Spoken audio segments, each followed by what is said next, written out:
আমি সকলকে আমার হৃদয় থেকে হৃদয়ের শুভেচ্ছা জানাচ্ছি।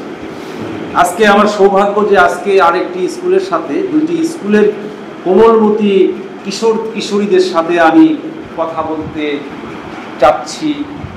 যৌথভাবে আমরা সংস্কৃতিকে কিভাবে ডেভেলপ করা যায়, কিভাবে এগিয়ে নেওয়া যায়, এই বিষয়টা নিয়ে আমরা মত প্রকাশ করার জন্য আমরা একত্রিত হয়েছি। ধন্যবাদ। আজকে আমরা পৃথিবীর শ্রেষ্ঠতম একটা সময়ে আমরা অবস্থান করছি। হতে পারে এখান থেকে পল্লীশ্রী যে হোপ প্রকল্পের আয়োজনে দুটি স্কুলকে বেছে নিয়েছে 25 জন ছেলে মেয়েকে তৈরি করার জন্য। এই 25 জন ছেলে মেয়ের সৌভাগ্য যে পল্লীশ্রীর মতো একটি এনজিও প্রতিষ্ঠান আপনাদেরকে তাদের খেয়ে এসে আপনাদেরকে তৈরি করার জন্য দায়িত্ব নিয়েছে। আমি পাশাপাশি বলতে চাই যে ফুলবাড়ি হাই স্কুলের যে শিক্ষক মহোদয়গণ আছেন এবং নুনতলা দ্বিমুখী হাই স্কুলের যে শিক্ষক মহোদয়গণ আছেন, তারা যদি তাদের সাথে একত্র হয়ে তাদের শিক্ষার পাশাপাশি তাদের পিতাদের ভূমিকায় রেখে এই ছেলে মেয়েদেরকে সংস্কৃতি চর্চায় যদি এগিয়ে নেওয়া যায়, আমার মনে হয় এই 25 জন ছেলে মেয়ে এই ফুলতলা স্কুলের, এই ফুলতলা ইউনিয়নের বিশাল একটা দায়িত্ব নিতে পারবে একটা সময়ে। যে আজকে সংস্কৃতি অঙ্গনে এমন কোনো মাধ্যম নাই যেটার নিয়ে পড়াশোনা হচ্ছে না। নাট্যতত্ত্বের উপরে পড়াশোনা হচ্ছে, চিত্রাঙ্কনের উপরে পড়াশোনা হচ্ছে, সঙ্গীতের উপরে পড়াশোনা হচ্ছে, আবৃত্তির উপরে পড়াশোনা হচ্ছে। তাহলে প্রত্যেকটি শিল্প মাধ্যমের জন্য যদি পড়াশোনা হয়, তাহলে বর্তমান সময়ে আমার সামাজিক ব্যবস্থা এবং ধর্মীয় অন্ধত্ব কেন আমার প্রজন্মকে নষ্ট করে দেবে? আমার প্রশ্ন, কেন নষ্ট করে দেবে? যাই হোক, নষ্ট করে দিচ্ছে তারাই যারা আমাদের সংস্কৃতি, আমাদের হাজার বছরের কৃষ্টি কালচারকে ধ্বংস করে দেওয়ার জন্যে তারা বিভিন্ন সময় থেকে আমাদের এই সংস্কৃতিকে ধ্বংস করার পায়তারা করছে। আমার দেশে যদি নাট্যতত্ত্বের উপরে মাস্টার্স হয়, আমার দেশে যদি সঙ্গীতের উপরে মাস্টার্স হয়, তাহলে আমার দেশে সংস্কৃতি কেন ধর্মীয় বাধা হয়ে দাঁড়াবে? আমার প্রশ্ন। এই সময়ে এসে ছেলে মেয়ে সংস্কৃতি চর্চা ভালো মতো করতে পারছে না।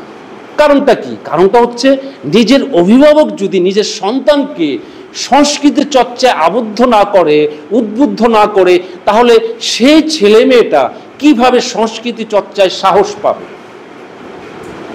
প্রথমে আমি বলতে চাই, তোমরা আজকে যারা এই সোনামণিরা আছো, তোমরা তোমাদের বাবা মাকে আগে তৈরি করো। বাবা মা, আমি একটা ভালো আবৃত্তি করতে চাই, আবৃত্তি করতে পারি, তুমি যদি আমাকে সহযোগিতা করো তাহলে আমি ভালো করব। আমার স্কুলের টিচাররা যদি আমাকে সহযোগিতা করে আমি ভালো করব। আমার সামাজিক ব্যবস্থা যদি আমাকে সহযোগিতা করে আমি ভালো করব।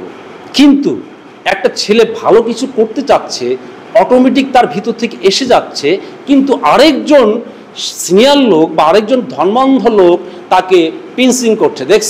দেখছো সমাজটাও শেষ করে দিচ্ছে, পরিবারটাও শেষ করে দিচ্ছে, সব কিছুই শেষ করে দিচ্ছে।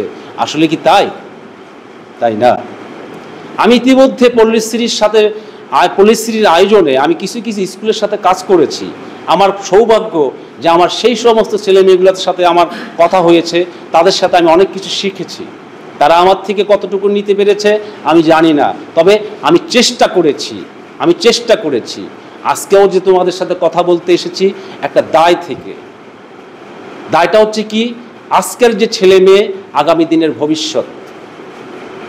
আমি মনে করি তোমাদের যে 25 জন ছেলে মেয়ে থিয়েটার স্কুলে, যে থিয়েটার গ্রুপে যে তোমরা যোগ দিয়েছো, তোমরা এই 25 জন ছেলে মেয়ে এই ফুলবাড়ি ইউনিয়নের একটা মাইল স্টোন হিসাবে তোমরা দাঁড়াতে পারো।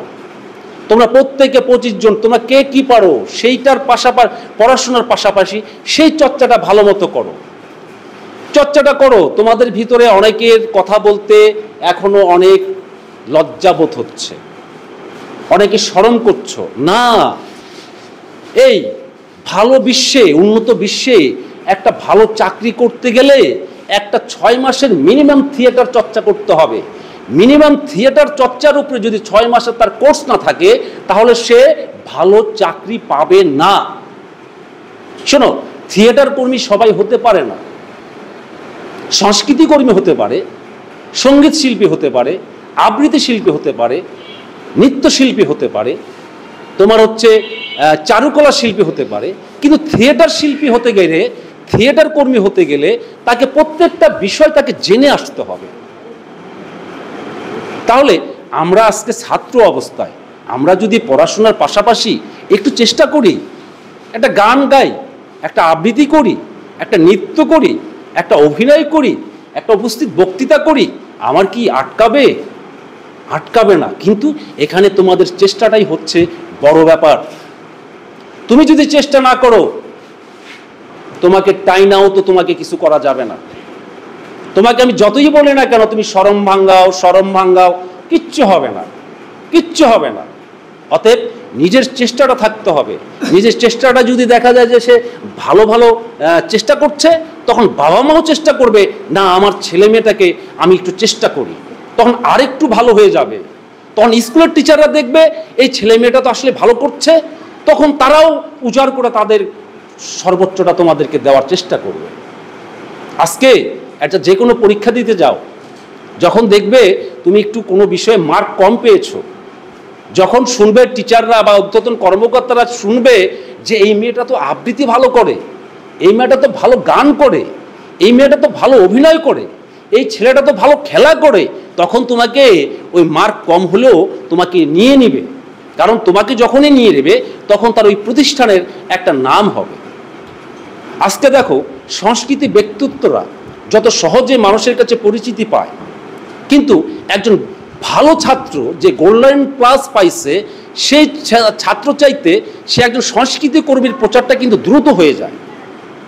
আজকে বেলাল ভাই আমার সম্পর্কে যে কথাগুলো বলেছেন, জালাল দীর্ঘদিন থেকে করছে, আসলে আমি দীর্ঘদিন থেকে থিয়েটার চর্চাই করে আসছি। আমি জীবনে বড় বড় চাকরি পাইছি, আসলে কোনো চাকরি আমি ভালো মতো করতে পারি না, কারণ আমি ইমোশন টাইপের একটু। আমি এই পর্যন্ত ইউনিসেফের সাথে কাজ, বড় বড় প্রতিষ্ঠানের সাথে কাজ করেছি, তবে চাইল্ডদের সাথে বেশি কাজ করা হয়েছে আমার, শিশু কিশোরদের সাথে আমার কাজ করা বেশি হয়েছে এই পর্যন্ত।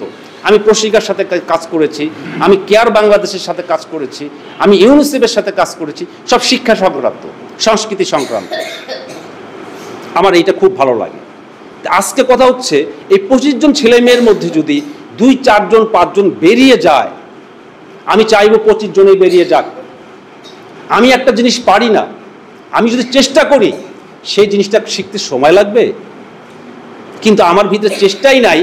সুজন ভাইরা, রওশন ভাইরা জোর করে তারা 25 জন ছেলে মেয়েকে থিয়েটার গ্রুপে নাম লেখায় রাখছে, তাহলে হবে না তো ভাই, আব্বারা আম্মুরা, তাহলে হবে না। আপনার প্রত্যেকের চেষ্টা একটা করে দাঁড়াইতে হবে। আমি একটা গান শিখবো দেশাত্মবোধক, কত সুন্দর সুন্দর গান, দেশাত্মবোধক গান শুনলে মাথা নষ্ট হয়ে যায়। তোমাদের ইচ্ছা করে না একটা আবৃত্তি করতে? ইচ্ছা করে না? তোমাদের প্রত্যেকটা ক্লাসের বইয়ের মধ্যেই আছে, রবীন্দ্র নজরুল দিয়ে ভর্তি, জীবনানন্দ দাশ, কত কবিতা, কত গান, কত অভিনয়। যখনই তুমি করতে বলতে শিখবা, তখন তোমার ভিতরে একটা আলাদা অনুভূতি প্রকাশ পাবে, আলাদা মানুষকে নিয়ে কাজ করতে ইচ্ছা করবে, গরিব দুঃখীকে সেবা করতে ইচ্ছা করবে। তোমার সামনে বড় একটা কথা বলছে, হট করে তুমি ধরে ফেলবা, এই আপনি ওনাকে এইভাবে অপমান করলেন কেন? মারামারি নয়, তোমার কথা শুনেই, তোমার স্পিক পাওয়ার শুনেই ওরা থান্ডার হয়ে যাবে, বাপরে বাপ, এই ছেলেটা তো খুব সুন্দর কথা বলছে, এই মেয়েটা তো সুন্দর কথা বলছে। এই সুন্দর সুন্দর কথা বলতে পারে একমাত্র সংস্কৃতি চর্চা করা মানুষেরাই। অনেক সুন্দর চেহারা, অনেক সুন্দর ফিগার তার, কিন্তু সুন্দর কথা বলতে পারে না। অনেক খারাপ চেহারা, কিন্তু তার কথা শুনে মন মুগ্ধর মতো সবাই বসে থাকে চুপ করে। কারণটা কি? এই যে আপনার আল্লাহ পাক সবাইকে আপনাদেরকে এই কথা বলার যে শক্তি দিয়েছেন, এই কথাটার ভিতরেও আপনি যদি চেষ্টা করেন, আপনি অনেক কিছু করতে পারবেন, অনেক কিছু যদি মনে করেন। আর যদি মনে করেন না পড়াশোনাটাই শিখবো, এটা শিখিয়ে একটা চাকরি করব, করিয়া সংসার করব, এটাই আমার জীবন, কিন্তু জীবন এটা না। মানুষের জীবন খুব সংক্ষিপ্ত সময়, মানুষের জীবন খুব সংক্ষিপ্ত সময়। বেলাল ভাইয়ের বয়স 65, আমার বয়স 55-56। এই যে বয়স চলছে, আমরা কিন্তু একটা পর্যায়ে যেতে যেতে কিন্তু থেমে যাচ্ছি, কিন্তু এখন আবার নতুন প্রজন্ম তোমরা চলে আসছো। তো তোমরা আস্তে আস্তে আমাদের কথাগুলোকে তোমরা নাও, আগামী দিনে তোমরা ভালো কিছু করো। শোনো, ধর্মীয় অন্ধত্বটা আমাদেরকে শেষ করে দিচ্ছে। ধর্মের জায়গায় আমাকে দেখে কি মনে হয় আমি নামাজ পড়ি, কিন্তু আমি আল্লাহকে প্রচন্ড পরিমাণে বিশ্বাস করি। আমি আল্লাহর হুকুমকে আমি প্রচন্ড পরিমাণে বিশ্বাস করি, আমি 5 ওয়াক্ত নামাজ পড়ি। দেখে মনে হতেও পারে, নাও হতে পারে। ধর্মটা হচ্ছে নিজ নিজ ব্যক্তির বিষয়, ধর্মটা হচ্ছে বিশ্বাস। বিশ্বাসের জায়গা কি মানুষকে দেখায় নামাজ পড়তে হবে, মানুষকে দেখায় মন্দিরে যেতে হবে? না, এটা তো বিশ্বাস। এখন আমাদের সমাজে আমাদের ধর্মীয় অন্ধত্বের কারণে আমাদের সমাজে আজকে মেয়েরা অনেক ভীষণ ভয়ের মধ্যে থাকে। ছেলেরা ভালো কিছু করতে চাইলেও তাদেরকে দমিয়ে দেওয়া হয়। কিন্তু তোমরা যে 25 জন আজকে এখানে কাজ শিখছো, কাজ করতে চাচ্ছ, তোমরা পড়াশোনার পাশাপাশি নিজেরা তৈরি হও। তোমাদের সামনে যতগুলো স্কুলের সাথে এই পল্লীশ্রী কাজ করছে, জেলা পর্যায়ে তারা কিন্তু জেলায় একটা কালচারাল সাংস্কৃতিক অনুষ্ঠান করতে যাচ্ছে। সেটা 1 মাস পরেও হতে পারে, 1.5 মাস 2 মাস পরেও হতে পারে। সেখানে তোমরা কবিতা আবৃত্তি, গান, অভিনয়, একক অভিনয় এগুলো ইচ্ছা মতো দিতে পারবা।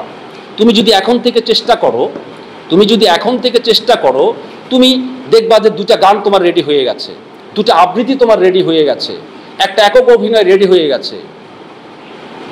এই জিনিসগুলি তোমরা যদি না করো তাহলে আসলে হবে না। একটা মানুষের, একটা ছাত্রর, একটা ছাত্রীর কয় ঘন্টা সে পড়াশোনা করে? এই পড়াশোনার পাশাপাশি আধা ঘন্টা বা যতটুকু সময় পারা যায় সে একটা চেষ্টা করলো, একটা গান চেষ্টা করলো, একটা আবৃত্তি চেষ্টা করলো, একটা একক অভিনয় চেষ্টা করলো, একটা চিত্রাঙ্কন চেষ্টা করলে সে ভালো কিছু করবেই। আজকে একজন কথা বলতে পারছে না, এই বেশি শরম করে, আমি কাজ করছি, এই ছেলেটা বেশি শরম করে, নিশার ছেলেটা একদম স্কিল একটা ছেলে।